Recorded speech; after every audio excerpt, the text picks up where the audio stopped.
As you may know, I got a copy of Byways, wrote a review of it. I love the book. And so now and the review is going to run on the Frames Magazine website. This will be in the print edition of the magazine. So, right, okay. We'll just jump right in and try and take up as little of your time as possible. You say in the introduction to Byways that when you went off to art college, you knew what you didn't want to do, but you were actually going for painting. Tell me, what kind of painter were you way back then? What were you interested in? No, not a very good one. And I sort of, most of my paintings were kind of more naturalistic, so it wasn't really, in the 60s, that wasn't really the thing. So no. So were you doing landscapes and stuff like that?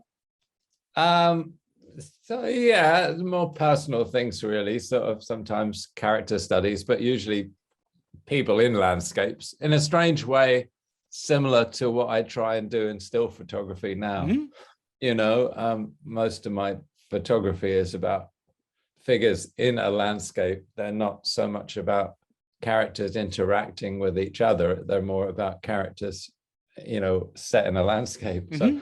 So that's kind of what I did when I was a kid painting. And yeah, I mean, I kind of thought about being a painter, but I didn't know what I wanted to do. And art college seemed the best way to go, because my careers guidance person at the school I was at suggested I should, if I was lucky, I could get a job in a bank. And I wasn't really looking forward to that. And my father had a little painting decorating company, owned a little hardware store. Oh, okay. And I think it was expected I would go into the business. Mm-hmm. And that wasn't me. I could see that wasn't me at all. So, man. I thought art college should be kind of a way to go, really. So what was the allure of the lens instead of the brush? Yeah, well, I said it was really because I'm an observer, really. Mm-hmm. And the things I painted were from observation. So, it seems a more direct way of doing it with a stills camera. You know what I mean? Yeah, no, absolutely. And then, of course, you said, a friend of yours turned you on to making films and stuff like that. Yeah. But when you were just before you moved into film, you were doing documentary still photography, man. You weren't doing weddings. You weren't doing, that kind of stuff. No, I got a job very, briefly. I worked in North Devon, and I had a kind of brief to photograph the rural life in North Devon, which suited me perfectly, So you say, quite often in some of the other interviews, and I was looking at your other interviews, some of the videos and stuff, and you have the good fortune of being asked the same 5 questions 110 times. Yeah, right. But you say, that in one of your quotes, I love the way reality is. I want to record reality. And I mean, obviously I can see that in the documentary films that you did, but you've also worked on some of the most stylized films that have come along. So tell me how the love of reality not only influences your documentary style photography, but sort of, the non-real stylized work you've done as well. Yeah, it's really strange. When I started in film, when I decided I was going to become a cameraman, mm-hmm. And I started in documentaries. But when I was drawn to feature work, I imagined doing far more sort of gritty, realistic, contemporary, political kind of films. And uh-huh. It's funny, you get taken down a path by who you meet and who you become friends with. And obviously, when I met Joel and Ethan Coen, they took me into a world that wouldn't have been my first choice. But by the way, Roger, I have to tell you, I live in Fargo, North Dakota. Oh, great. Oh, great. Just full disclosure there. Yeah, well, I hope we got it right, Well, more or less. Okay, don't you know? But go on, I'm sorry. No, but I mean, that kind of stylized work was probably not what I was imagining doing, mm-hmm. But you can still reflect reality in those kind of films. It's not like, I mean, you know, I suppose the most stylized film I've ever worked on was Blade Runner 2049. But that was still about a human being or a robot that wondered what about his humanity. You know, it's still actually, you know, without being pretentious, it still discusses what it means to be human and how we live, you know. And so I don't think you have to make, you know, agitprop social realism to actually, you know, explore things, you know. One of the other quotes that I really loved from one of the other interviews, you're talking about camera movement and how you are, all things being equal, you know, a fan of a fairly still or static camera and characters moving within it. And you say, you know, when the camera moves, it has to make its own statement. And yet in film, you know, you've got jump cuts and dialogue between characters. So you've got all this kinetic motion going on. And then I'm looking at your pictures in Byways, and even though there's a real kinetic element to a lot of them. There's motion, there's stuff going on. So talk to me for a moment about just your thinking of motion within the frame, or that sense of kinetic energy.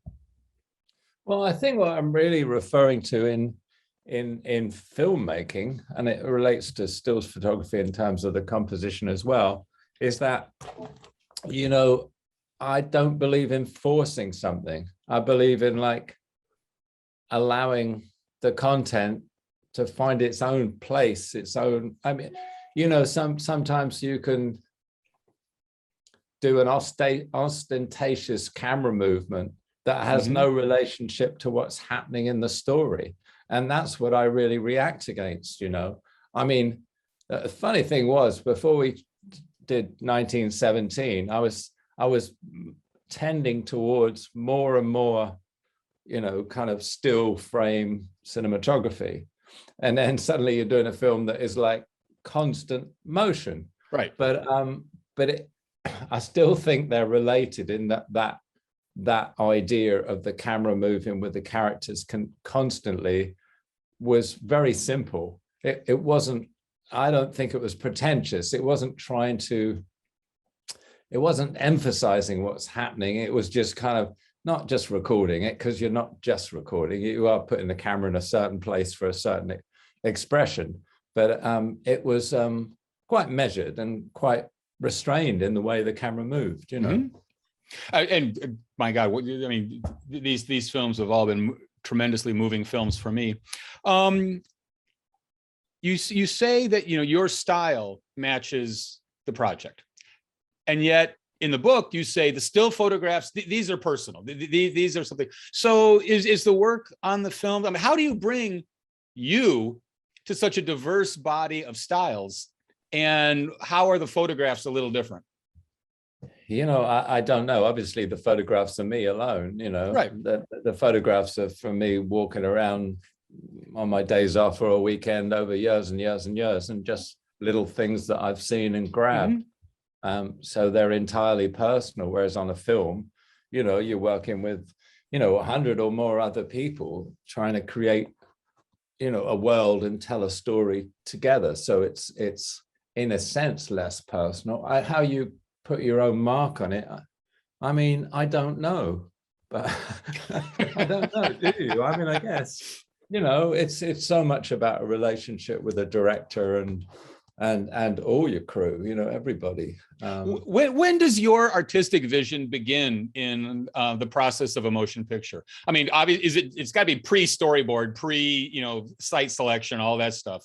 Your first meeting on a new project, once you've decided you're going to do the project, is generally what? Well, the first meeting actually is probably before I've decided to do something, because often a director will have a concept of a script. You might read a script and go and meet with a director and find that director has a totally different point of view over the script than you have. And you just go, well, I'm not sure this is going to work. I don't see it like that. So, you know what I mean? It's like, so you've really got to, feel if you're going to be in sync with the director on a project, frankly. I mean, that's the crucial moment. And then, I like a lot of prep. I mean, I like to be there on the initial location scouts and the discussions with the production designer and everything else. And I mean, I'll often sit with the director and just go through the script and talk about, not only concepts for visualizing it, but then ways you could maybe lose dialogue and things like that. I mean, obviously it depends on the director and how much the director wants my input or not, but that's where I mean, often that's what I'm doing from quite early on. Which is fantastic, because that leads into the second part of my question, which has to do with serendipity. You say in one of your interviews, that you're really open to what's happening at the moment on the set, and something may happen and you say, let's capture that, even though if we have to recreate it for consistency, that kind of stuff. And clearly documentary work early on is all, one take, serendipity, that's all. Yeah. Is Byways, is the still photography a way to sort of recapture the documentary films, to celebrate serendipity? How do you play both sides? Yeah, I don't know. I see the still photography as something entirely different, really, from what I do in film. I mean, there's obviously a connection in terms of my sensibility, in terms of composition, and maybe the irony that I like in the composition of an image, but I don't really connect the still photography with my film work. Okay. But you enjoy the chance moment. You find that, I mean, you're not, you don't put it, you welcome whatever's going to happen on both sides.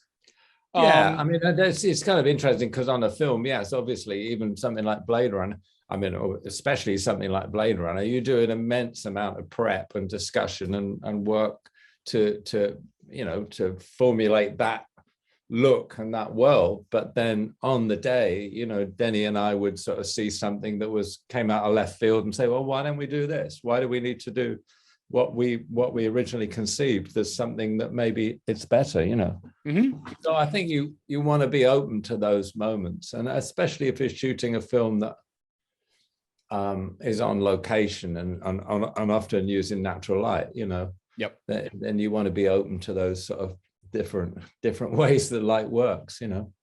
You mentioned light an awful lot in your interviews, but a minute ago, you talked about irony. When you've got your still camera and you're just out walking, you're just looking, what attracts you most, light or irony or both? Or how do you know when to press the shutter release for a still photo?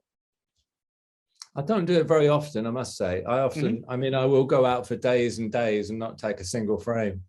Because I guess I'm looking for something that has a sense of irony, that is, I don't know, just something that kind of hits me. And I say, well, that's really, really interesting. I wandered London a few weeks ago. We were prepping in London, and I wandered London for miles. We were staying in Holborn, and I walked all the way to Hackney Marshes, and I came across this sort of like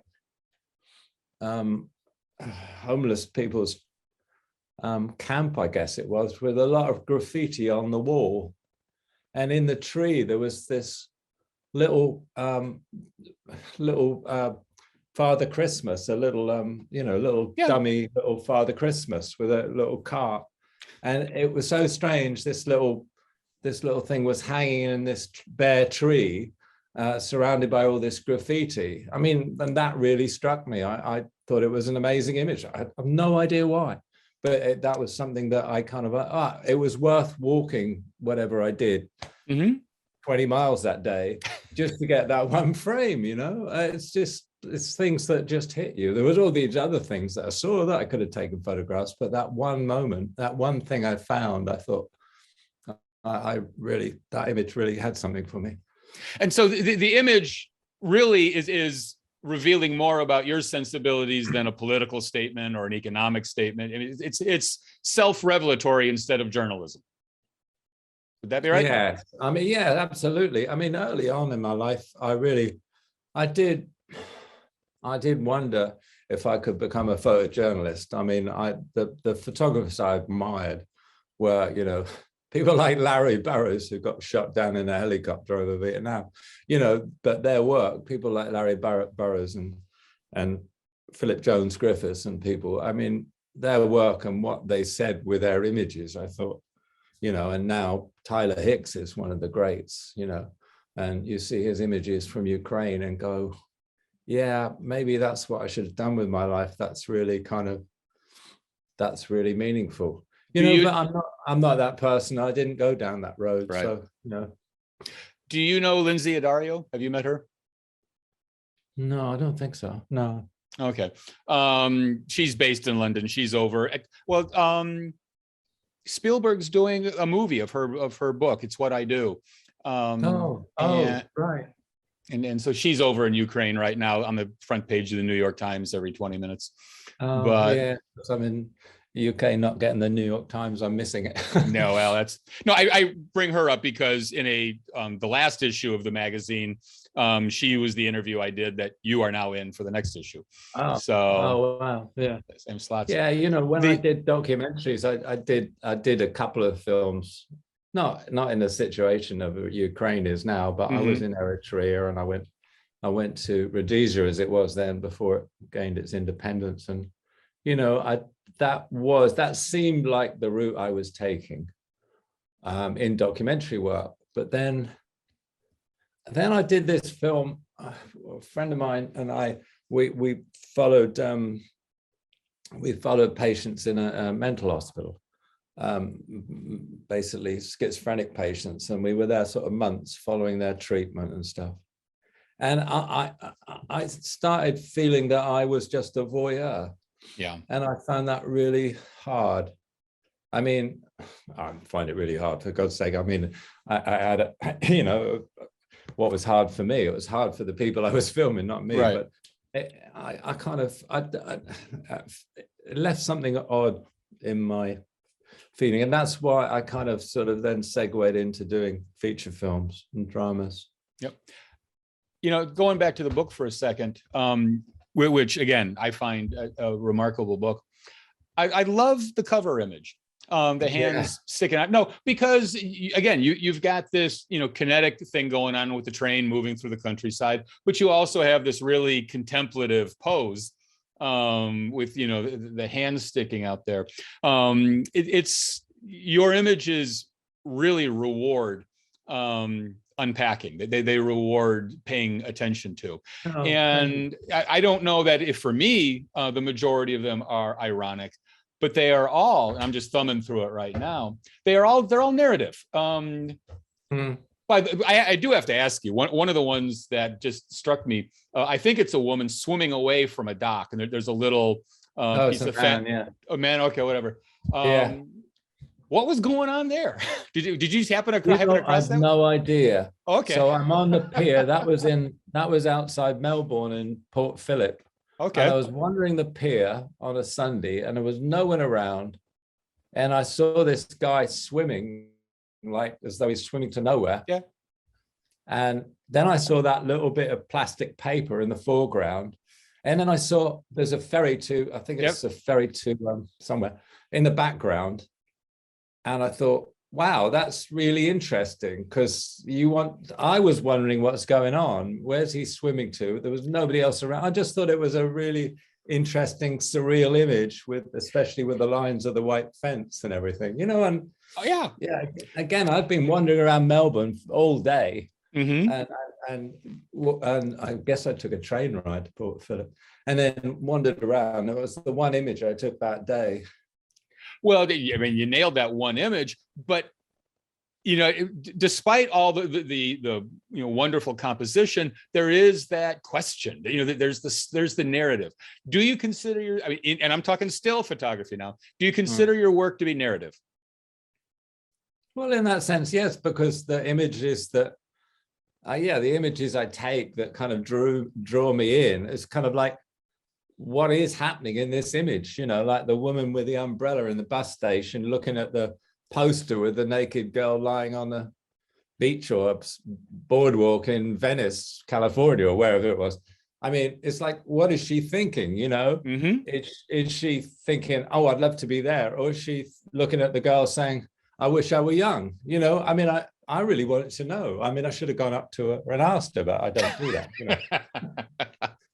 I think one of the most static ones in there is there's two, it's in front of some library or municipal building, but two reclining figures that are part of the masonry. Do you know which image I'm talking about? Yeah, that's actually that I found that a very, very moving image, because that's actually the war memorial on Vimy Ridge to the Canadians that died on Vimy Ridge.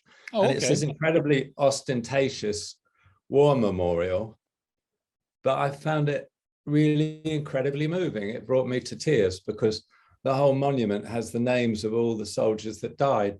But what really drew me was these two statues that were by the steps, and I don't know why I found that really affecting, but partly maybe that image is part of my experience, and it's there because I remember the moment I was there looking at the memorial. Well, no, it is moving, even though it is completely static. It provokes a sense of wonder. It provokes a sense of depth and history. Is there an image in here that you return to most yourself? I love wandering the beaches where we live down in Devon. I love Devon coastline, and I love, actually it's in Somerset, but I love this town Weston-super-Mare that's in Somerset on the Bristol Channel, or that side of the peninsula of Devon and Cornwall and Somerset. And I love just wandering those towns, and say I can walk it for days without taking a photograph, and then sometimes something really hits me. I took a photograph the other day. This is a little town, Brixham, which is near us, and they had a pirate festival, and part of it they put like mock skeletons in little cages and hang them from the lampposts. And one of these, it's not in the book, the skeleton's got his hand up, and I got the shot with a seagull taking off from above the cage. So it's like the skeleton is trying to grab for this seagull that's flying out of frame. And I don't know why, it's a silly thing, but I just love that photograph. Oh man. I not now that you mentioned, I have that. Would we be able to use that photograph in the magazine? Yeah, maybe. Yeah, okay. Maybe it's not been shown anywhere or anything, so maybe. Well, yeah. We've certainly got some time before we need to make a decision. That would be a cool one to include. Okay. We've already got more than I'm going to be able to include in 2,000 words. Yeah. Okay. But what? This is the last question. You didn't need to put out a book of still photographs. I mean, your career is rock solid for eternity. Why did you decide you wanted a book of still photographs? Well, partly it was, some of them are my own memories. The round the world yacht race and stuff. Yep. And I say I've not shown them to many people, anybody really, apart from my wife. And I just thought I'd hate for them just to be disappeared. There's something about them existing, I don't know. Is that vanity? Probably, but I just thought, well, I just thought it would be my notebook, and I just thought for myself, for my own pleasure, and suddenly so many people are interested in it. I find that very surprising. Are these more revealing than your films? The photographs? Yeah. Of me? Yeah. Oh, definitely, yeah. Okay. I mean, they are me. No, definitely, yeah. Yeah. They're much more personal. It's really interesting. We James and I had this podcast, and one of the episodes where we talked to Harry Griart, the great Belgian photographer who I idolize. It was great talking to him, and he said when he started off, he was working in film, but he couldn't stand it because he always had to do what somebody else was wanting, and so he loves walking around with his camera and it's being his own boss. Mm-hmm. And I can really relate to that. Although I like the camaraderie of working on a film, I do like just that wandering around and looking, using my eyes and saying, yes, I'll take that image, not that image, Very cool. Well, sir, thank you very much. Two things I should tell you, not only do I live in Fargo, But I grew up sailing a little 24-foot Bristol sloop. Oh, wow. And so I think I would love to be on one of the boats, one of the ships for the around the world race. I would never get on one of them. Not in that. I know enough to know that that would not be good for me. Yeah. Yeah. But well, for me, it was an opportunity of a lifetime, not just the experience, but actually in terms of being a documentary cameraman, it was a job I couldn't turn down. When I was 16, National Geographic was bringing out the story of Robin Lee Graham, if you remember him. He was billed as the teenager who sailed around the world solo. Took him 5 years to do it. I mean, he didn't do it in one thing, but that was my idol when I was growing up. I wanted to be him. Still time. Yeah, it's and then I do have to ask you, so because you've been there more recently than I have. I have not been. I've walked the West Highland Way a dozen times, so I've been up in Scotland in the Glencoe area. Have you been to King's House since they renovated it? No. Okay. No, we haven't been to Scotland for a long time, actually. I'd love to, but haven't. Well, I'm not so sure I want to. I think it'll break my heart to see really? a modern, well kept in there, because they tore down most of the old thing, and kept just the little reception area. So, yeah. Oh well. And again, thank you. I appreciate the time. I appreciate the insight. I will be sending along the manuscript as soon as I get a version of this typed up. Okay, lovely. Thanks very much. Really nice talking to you. Nice talking to you, sir. Thanks again. Take care. Bye-bye. Bye.